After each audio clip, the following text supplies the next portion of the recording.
Hello friends, welcome to Nihira Techiees. We are in Angular 13 session part 2.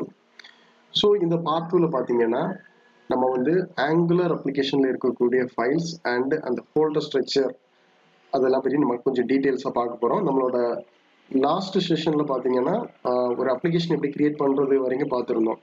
Open பண்ணிடுறேன். நம்ம ஏற்கனவே அதை வந்து விசுவல் ஸ்டுடியோ கோடில் வந்து ஓப்பன் பண்ணி வச்சுருந்தோம். ஸோ நீங்கள் இப்போ இந்த ப்ராஜெக்ட் பார்க்குறீங்க. ஸோ இதில் இருக்கக்கூடிய ஃபைல்ஸை வந்து நான் 2 ஸ்டெப்பாட்டு ஸ்ப்ளிட் பண்ணி வச்சுருக்கேன். ஃபஸ்ட்டு மேலே இருக்கக்கூடிய ஃபைல்ஸ். ஸோ நீங்கள் இப்போ தான் ஆங்குலருக்கு புதுசாக வரீங்க, உங்களுக்கு பேசிக்ஸ் தான் இப்போ லேர்ன் பண்ணிட்டு இருக்கிறீங்க அப்படின்னா இந்த மேலே நான் மென்ஷன் பண்ணியிருக்கேன் இந்த ஃபைல்ஸ் பற்றி உங்களுக்கு தெரிஞ்சாலே போதும், நீங்கள் கண்டிப்பாக ஒரு அப்ளிகேஷனில் கான்ட்ரிபியூட் பண்ண முடியும். பட் இந்த அட்வான்ஸ் யாருக்குன்னு பார்த்தீங்கன்னா இப்போ வந்து மோர் தென் ஒரு 2+ இயர்ஸ் எக்ஸ்பீரியன்ஸ் ஆகிட்டு ஆங்குலரில் ஆல்ரெடி ஒர்க் பண்ணிட்டு இருப்பாங்க. அவங்களுக்கு பார்த்தீங்கன்னா இந்த கான்ஃபிகரேஷன் லெவலில் வரைக்கும் சேஞ்சஸ் பண்ணுவாங்க. இந்த அட்வான்ஸ் லெவல் கூட தெரிஞ்சுக்கணும். அப்போ ஃபர்ஸ்ட் ஃபைல் என்னன்னு பார்த்தீங்கன்னா package.json.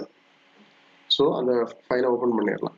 ஸோ இந்த ஃபைல் தான் ரொம்ப முக்கியமான ஃபைல். ஏன் சொல்கிறேன்னு பார்த்தீங்கன்னா ஈவன் இங்கே பாருங்கள், ஸ்டார்டிங்கில் நம்மளோட அந்த அப்ளிகேஷன் நேமு, அந்த அப்ளிகேஷனோட வெர்ஷனு, அப்புறம் பார்த்தீங்கன்னா அந்த ஸ்கிரிப்ட்ஸ் நம்ம வந்து எல்லாமே இந்த கமெண்ட் ப்ராம்ப்டில் தான் ரன் பண்ணுவோம். அதுக்கான இனிஷியலைசேஷன் எல்லாமே இங்கே தான் செட் பண்ணியிருக்காங்க பாருங்கள். என்ஜி சர்வ் புல்டு பண்ணுறதுக்கு புல்டு என்ஜி டெஸ்ட்டு எல்லாமே இருக்குது. ஸோ இது முடிஞ்சிச்சுன்னா அடுத்த ஸ்டெப்பு பார்த்தீங்கன்னா டிபெண்டன்சிஸ். டிபெண்டன்சிலே 2 இருக்கும். நார்மல் டிபெண்டன்சிஸ், அடுத்து பார்த்தீங்கன்னா டெவ் டிபெண்டன்சிஸ், அப்படி ஒரு 2 இது இருக்குது. ஸோ இதில் என்னென்ன டிபெண்டன்சிஸ் நம்மளோட அப்ளிகேஷனுக்கு யூஸ் பண்ணியிருக்காங்களோ அது வித் வெர்ஷனோட மென்ஷன் பண்ணியிருப்பாங்க. சரிங்களா? ஸோ அடுத்து பார்த்தீங்கன்னா நோடு மாடல்ஸ். நோடு மாடல்ஸில் என்ன இருக்குன்னா நம்ம ஃபர்ஸ்ட் package.jsonல என்ன பார்த்தோம், இருக்கக்கூடிய டிபெண்டன்சிஸ் என்னெல்லாம் அப்படிங்கிற நேம் வித் வெர்ஷனோட பார்த்தோம். இங்கே வந்து ஆக்சுவலாக அந்த லைப்ரரி அந்த ஃபைல்ஸ் எல்லாமே வந்து இங்கே இருக்கும். இங்கே என்னெல்லாம் இங்கே மென்ஷன் பண்ணியிருக்கோம் எல்லாமே இங்கே இருக்கும். ஸோ இங்கே வந்து சேஞ்சஸ் நம்ம பண்ண மாட்டோம், டைரெக்டாக சேஞ்சஸ் பண்ண மாட்டோம். முடிஞ்ச அளவுக்கு அவாய்ட் பண்ணுங்க. ஏன் சொல்கிறேன்னா சப்போஸ் நீங்கள் ஏதோ ஒரு சுச்சுவேஷனில் சேஞ்சஸ் பண்ணால் கூட நெக்ஸ்ட் டைம் நீங்கள் என்பிஎம் கமாண்ட்ஸ் ஏதாவது நீங்கள் ரன் பண்ணுறீங்கன்னா ஆட்டோமேட்டிக்காக அதை ரிமூவ் பண்ணிட்டு திருப்பி அப்டேட் பண்ணிடும். ஸோ அதனால் சேஞ்சஸ் பண்ணாதீங்க, பட் ஆனால் இருக்கிறத மட்டும் பார்த்து வச்சுக்கோங்க. ஸோ அடுத்து பார்த்தீங்கன்னா சோர்ஸ் அப்படிங்கிற ஃபோல்டர். இந்த ஃபோல்டர் தான் நமக்கு ரொம்ப முக்கியமானது. ஏன்னா நம்ம எந்த சேஞ்சஸ் பண்ணாலுமே இங்கே தான் வந்து நம்ம பண்ண போகிறோம். இந்த சோர்ஸ்குள்ளாடி இருக்கக்கூடிய ஃபர்ஸ்ட் ஃபோல்டர் என்ன பார்த்தீங்கன்னா ஆப். இதுதான் ஒரு பேஸ் காம்பனண்ட். இது மாதிரி நம்ம நிறைய காம்பனன்ட்ஸ் கிரியேட் பண்ணலாம். இந்த காம்பனன்ட்ஸ் பற்றியே நான் இன்னொரு வீடியோஸில் ரொம்ப டீட்டெயிலாக எக்ஸ்பிளைன் பண்ணுறேன். ஃபர்ஸ்ட் காம்பனன்ட்னா என்னன்னு சொல்றதுக்கு ஒரு ஜஸ்ட் ஒரு எக்ஸாம்பிள் எடுத்துக்கோங்க. ஒரு அப்ளிகேஷன் லாகின் இருக்கு, ரெஜிஸ்டர் இருக்கு. இது எல்லாத்தையுமே நம்ம செப்பரேட் காம்பனண்டா கிரியேட் பண்ணிக்கலாம்.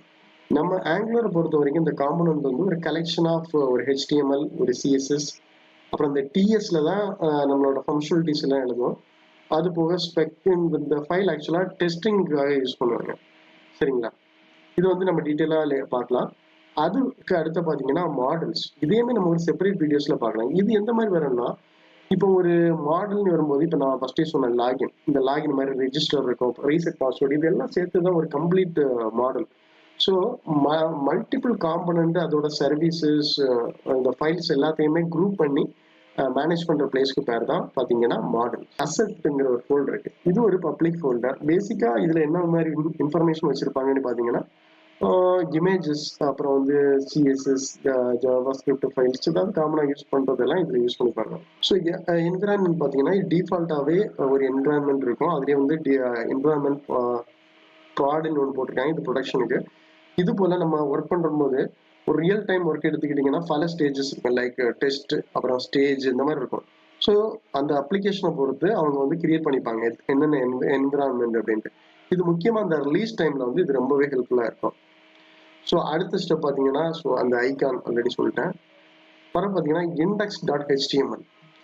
நம்ம அப்ளிகேஷன் எப்பவுமே ரன் ஆகும்போது ஃபர்ஸ்ட் இந்த index.html தான் ரன் ஆகும். சரிங்களா? இதில் நீங்கள் பார்த்தீங்கன்னா நார்மலாக இருக்கக்கூடிய HTML கோடு தான் இருக்கும். இந்த ஒன்று மட்டும் தான் டிஃப்ரென்ஸாக இருக்கும். ஸோ இந்த ஆப் காம்பனண்ட் ஏற்கனவே ஒரு காம்பனண்ட் இருக்குல்ல, இந்த காம்பனண்ட் தான் ஆக்சுவலாக அங்கே வந்து இது லோட் பண்ணியிருப்பாங்க. இங்கே செலக்டரில் வந்து ஆப் ரூட்னு ஒரு நேம் இருக்குல்ல, அந்த நேமை தான் ஆக்சுவலாக இந்த இண்டெக்ஸ் பேஜில் யூஸ் பண்ணியிருப்பாங்க. ஸோ நம்ம காம்பனண்ட் பற்றி டீட்டெயிலாக எக்ஸ்பிளைன் பண்ணும்போது இது உங்களுக்கு கிளியராக புரிஞ்சிடும். ஸோ இந்த main.ts எதுக்காக யூஸ் பண்ணுறாங்கன்னா இது ஒரு பிரிட்ஜ் மாதிரி தான் ஆக்ட் பண்ணும். அதாவது நம்ம HTML இப்போ பார்த்தோம்ல, HTMLக்கும் இந்த ஜாவாஸ்கிரிப்ட் கோட்ஸ் எல்லாம் இருக்குல்ல, ரெண்டுக்குமே ஒரு பிரிட்ஜ் மாதிரி ரியாக்ட் பண்ணுறது தான் இந்த main.ts ஓட வேலை. Next style.css. ஓகே. இதுல பார்த்தீங்கன்னா, இப்ப எதுவுமே இல்ல. ஆனா நம்ம வந்து நம்மளோட ஓன் ஸ்டைல்ஸ் வந்து எழுதிக்கலாம். இதோட ஆக்சுவல் யூசேஜ் வந்து இப்போ குளோபலாட்டி ஏதாவது ஸ்டைல்ஸ் நம்ம ஆட் பண்றோம். அதாவது அந்த அப்ளிகேஷன் ஃபுல்லாவே யூஸ் பண்ற மாரி இருக்கிற சிச்சுவேஷன்ல, நம்ம வந்து இந்த ஸ்டைல்ஸ் டாட் சிஎஸ்எஸ்ல போயிட்டு நம்மளோட சேஞ்சஸ் ஆட் பண்ணணும். அதே மாதிரி இப்போ ஒரு ஒரு காம்போனன்ட்டுக்கு மட்டும்தான் அந்த ஸ்டைல் வந்து அப்ளை பண்ண போறோம். மற்ற காம்போனன்ட்ஸ்க்கு இது தேவையில்லை அப்படின்னா, அந்த காம்போனன்ட்ல இருக்கக்கூடிய சிஎஸ்எஸ்க்கு யூஸ் பண்ணிக்கலாம். இது ஒரு கண்டிப்பா ஒரு என்ட்ரி கொஸ்டின்ஸ் மாதிரி தான். குளோபலா அப்ளை பண்றதுனா எங்க சேஞ்சஸ் பண்ணுவீங்க? இண்டிவிஜுவலா ஒரு ஸ்டைல்ஸ் அப்ளை பண்ணனா எங்க பண்ணுவீங்க? அப்படின்னு இருக்கும்போது இண்டிவிஜுவலா பண்ணனா கண்டிப்பா அந்த காம்போனன்ட்ல இருக்கக்கூடிய சிஎஸ்எஸ்ல அப்டேட் பண்ணிக்க வேண்டியதுதான். ஸோ இப்போ நம்ம மேல இருந்த ஃபைல்ஸ் எல்லாமே கிளியர் பண்ணிட்டோம். ஸோ மோஸ்ட்லி உங்க எல்லாருக்கும் கண்டிப்பா இது அண்டர்ஸ்டாண்ட் ஆகிரும்னு நம்புறேன். ஸோ நம்மளோட அடுத்த செக்ஷன் பார்த்தீங்கன்னா இங்க அட்வான்ஸ் ஃபைல்ஸ்ல ஃபர்ஸ்ட் பார்க்க போறது என்னன்னா பேக்கேஜ் லாக் ஜேசன். ஸோ இது என்ன பார்க்கறதுக்கு அந்த பேக்கேஜ் ஜேசன் மாதிரியே இருக்கான்னு கேட்டாச்சுன்னா கண்டிப்பா ஆமா அப்படியே தான் இருக்குது.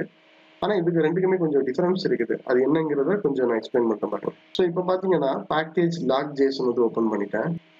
அதே மாதிரி பேக்கேஜ் டாட் ஜேசனும் ஓப்பன் பண்ணிக்கலாம். இந்த பேக்கேஜ் ஜேசன்ல என்ன கொடுத்துருப்பாங்கன்னா டிபெண்டன்சிஸோட டிக்ளரேஷன், என்ன டிபெண்டன்சி அதோட வெர்ஷன் மட்டும் கொடுத்துருப்பாங்க. அதோட கம்ப்ளீட் டீடைல்ஸ் வந்து அங்க இருக்காது.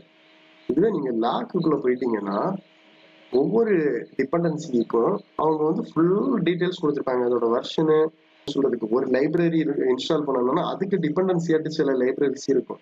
அந்த டீடைல்ஸ் வரைக்கும் எல்லாமே கொடுத்துருப்பாங்க. இந்த மாதிரி இது இன்ஜினு ஸோ நான் கொடுத்துருக்காங்க பாருங்க. ஸோ இது வந்து ஒரு டிபெண்டன்சின்னு எடுத்துக்கிட்டீங்கன்னா ஐ மீன் ஒரு லைப்ரரின்னு எடுத்துக்கிட்டீங்கன்னா இதுக்கு வந்து கண்டிப்பா டிஎஸ் லிப்ங்கிறது வேணும் டிபெண்டன்சி. ஸோ இந்த மாதிரி கம்ப்ளீட் டீடைல்ஸ் கொடுக்கறது தான் இந்த பேக்கேஜ் லாக் ஜேசனோட வேலை. Angular dot Jason. ஸோ இந்த ஆங்குலர் டாட் ஜேசன் எப்பவுமே வந்து ஆங்குலர் அப்ளிகேஷனை பொறுத்த வரைக்கும் அந்த ரிக்வெஸ்ட் ஃபர்ஸ்ட் ஹிட் ஆகுறது இங்கே தான் வரும். ஸோ இந்த பிளேஸ்ல இருந்து தான் ஃபர்தர் ஆக்ஷன் எல்லாமே நடக்கும். அதாவது நம்ம இனிஷியலா பார்த்துருப்போம் இந்த மாதிரி இந்த அப்ளிகேஷன் வந்து இண்டெக்ஸ் டாட் ஹெச்டிஎம்எல் வந்து ஒரு ஹெச்டிஎம்எல் பேஜ் காமிச்சிருந்தேன். ஸோ அந்த ஹெச்டிஎம்எல்ல தான் வருதுன்னு சொல்லியிருந்தேன். ஆனா அது எல்லாமே இங்கே தான் மென்ஷன் பண்ணியிருப்பாங்க. சப்போஸ் இல்லை எனக்கு இண்டெக்ஸ் டாட் ஹெச்டிஎம்எல் வேற ஒரு ஹெச்டிஎம்எல் ஃபைல் போட்டு அந்த ஃபைலுக்கு தான் ஃபர்ஸ்ட் ரிக்வெஸ்ட் வரணும்னு நீங்க நினைச்சீங்கன்னா இங்கே போய் நீங்க மாத்தி விட்டுறலாம் தாராளமா. அதே மாதிரி அந்த டிஎஸ் ஃபைல் கூட இனிஷியலா இந்த மேப் அந்த பிரிட்ஜ் ஆக்டிவிட்டிஸ் பண்ற அந்த ஃபைல் வேணா சேஞ்ச் பண்ணனாலும் இங்க பண்ணிக்கலாம். அதே மாதிரி பாலிஃபில்லு, டிஎஸ் கான்ஃபிகரேஷனு, ஸோ இந்த மாதிரி அது மாதிரி வந்து இந்த அப்ளிகேஷனோட ஐக்கான் ஃபெவி ஐக்கானு, ஸோ இது அப்புறம் அடிஷ்னலாக உங்களுக்கு ஸ்டைல்ஸ் ஏதாவது குளோபலாக என்ன ஆட் பண்ணுறீங்களா, இல்லை ஸ்கிரிப்ட்ல போயிட்டு இன்னும் மேபி குளோபல் ஸ்கிரிப்ட் ஏதாவது ஆட் பண்ணுறீங்களா, இது எல்லாமே நீங்க பண்ணக்கூடிய இடம் எதுன்னு பார்த்தீங்கன்னா இந்த ஆங்குலர் டாட் ஜேசன் அப்படிங்கிற ஒரு ஃபைல்ஸ் தான் இப்போ நீங்க எல்லாமே பண்ண போறீங்க.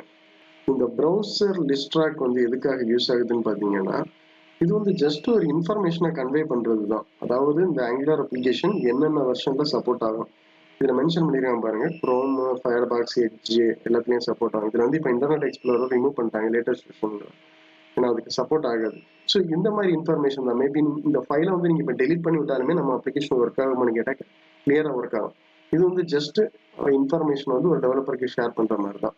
இந்த karma dot config dot JS file எதுக்காக யூஸ் பண்றீங்கன்னா இந்த அப்ளிகேஷனை டெஸ்ட் பண்றப்போ அதோட அந்த டெஸ்டிங் ரிலேட்டடான கான்ஃபிகரேஷன் பண்றதுக்காக யூஸ் ஆகும். ஸோ எந்த லான்ச்சர் யூஸ் பண்ண போறோம், எங்க ரிப்போர்ட் ஜென்ரேட் ஆகணும், ஸோ இந்த மாதிரிப்பட்ட கான்ஃபிகரேஷன் சேஞ்சஸ்க்காக மட்டும்தான் நம்ம வந்து karma dot config dot JSON file வந்து யூஸ் பண்றோம்.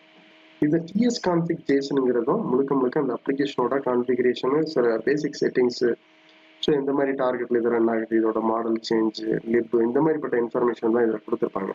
ஸோ ஏன் அடிஷ்னலாக என்ன ரெண்டு ஃபைல்ஸ் கொடுத்துருக்காங்கன்னா இது கம்ப்ளீட்டா பாத்தீங்கன்னா இந்த டெஸ்டிங் ஃபைல் ரிலேட்டடான கான்ஃபிகரேஷன்.